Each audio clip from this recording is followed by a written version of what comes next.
Здравейте, Еляци. Понеже ми е скучно и някакво правя свободното време, реших да си намеря малко работа, като си закупя един апартамент, който да си ремонтирам. Ето го е него. Така, ето тук вече съм започнал, смених си дограмата, терасата, която е затворена, преградена. Така, ще извинявате за безпорядъка, ама ремонти, няма как. Така, тук отиваме в коридора. Ето е спалнята с другата тераса, която за момента е отворена. И най-вероятно така ще си остане. Една вана има. Ако някой иска да си вземе душ, да заповяда. Така, тук след малко.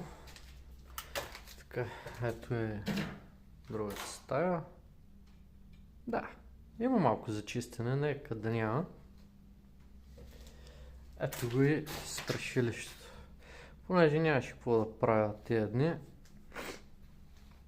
реших да си започна банята, като всичко има нужда от основен ремонт. И да живее Парксайд. В общи линии, набързо, това е, което ме очаква. Нека да няма работа. Сега остава свободно време и